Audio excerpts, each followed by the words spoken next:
Is yoga a religion? From the book Awaken Inside Yoga Meditation by Reverend Jagannath Karera. Is yoga a religion? It's a reasonable question. Students can be confused about it.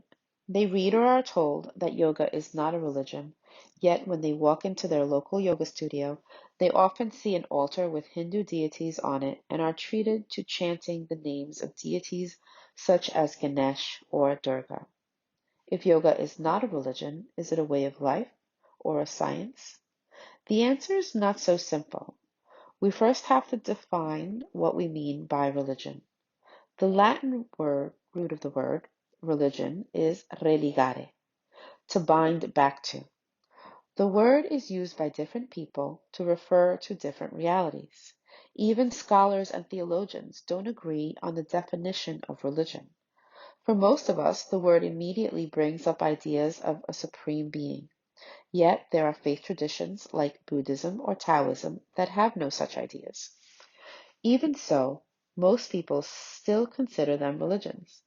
To understand what religion is, we need to look beyond the usual notions. Human beings have always tried to make sense of the world they live in. They pondered over unseen forces that determined vital aspects of their lives, such as climate, reproduction, and disease. They believed, as we do today, that if they understood these forces, they might be able to control, influence, or cooperate with them to their benefit. They were looking to minimize suffering by avoiding the unexpected and troublesome. In other words, they wanted to be happy. In their quest to uncover universal laws, some thinkers explored the nature of the cosmos and the world around them. The same explorations continue today as such sciences as biology, astronomy, and physics. Others looked within for answers to the mysteries of life. Their focused inquiries brought them glimpses of life that transcended the ever-changing world of nature. In those moments, their concerns slipped away, and they enjoyed a taste of something eternal, a timeless state that tied together all the aspects of life, a point of ultimate harmony. The paths of outer and inner explorations are not incompatible, they are complementary. They investigate that same reality from different viewpoints. The common ground of science and spirituality is the search for the universal laws that govern life. This search and the truths it reveals is religion. It is not limited to the one faith tradition, but common to them all. With this in mind, we can understand why some spiritual paths are considered religions, even if they do not have a belief in a supreme being. All of us are seekers, trying to live according to the principles that will put our lives in alignment with the universal forces.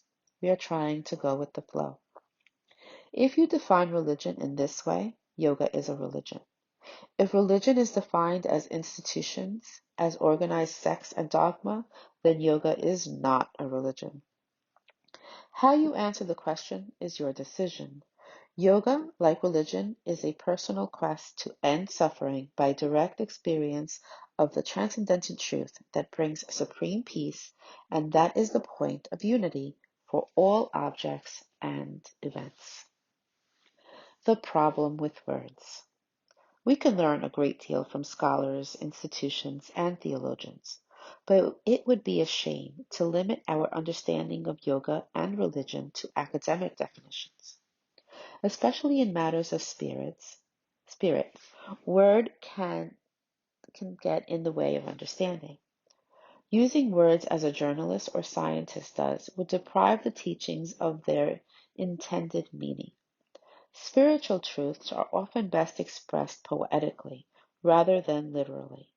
Poems invite us to enter and participate into the poet's vision. The type of analysis that is suited for science is not appropriate for poetry.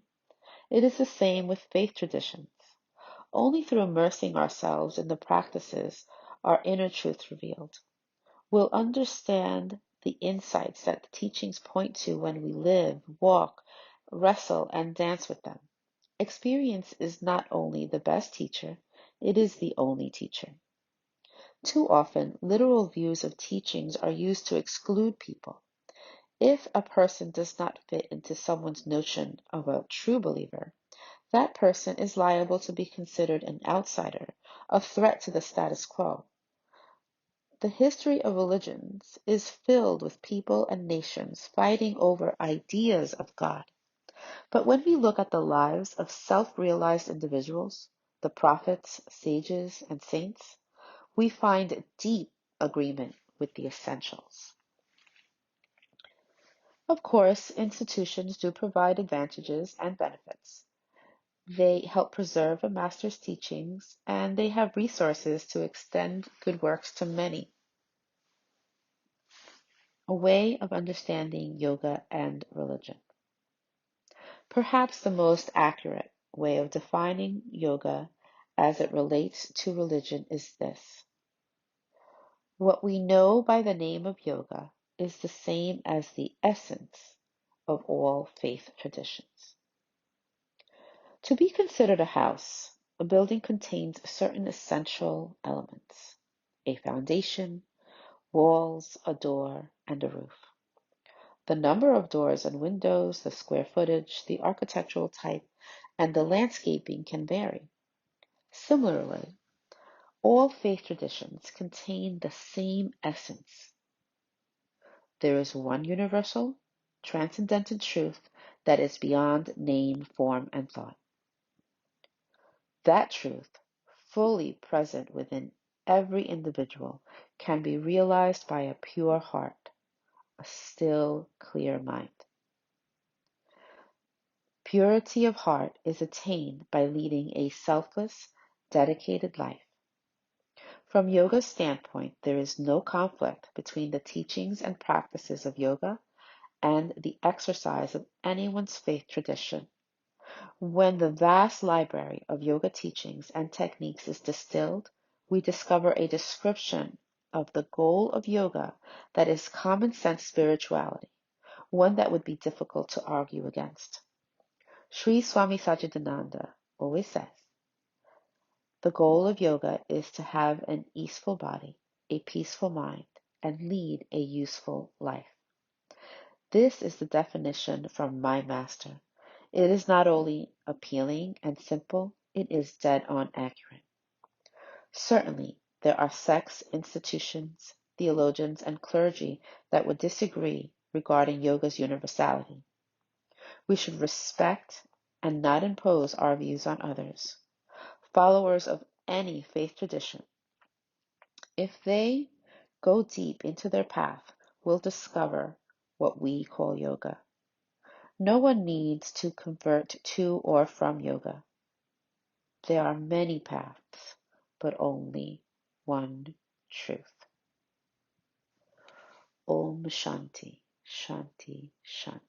Peace to all. Namaste.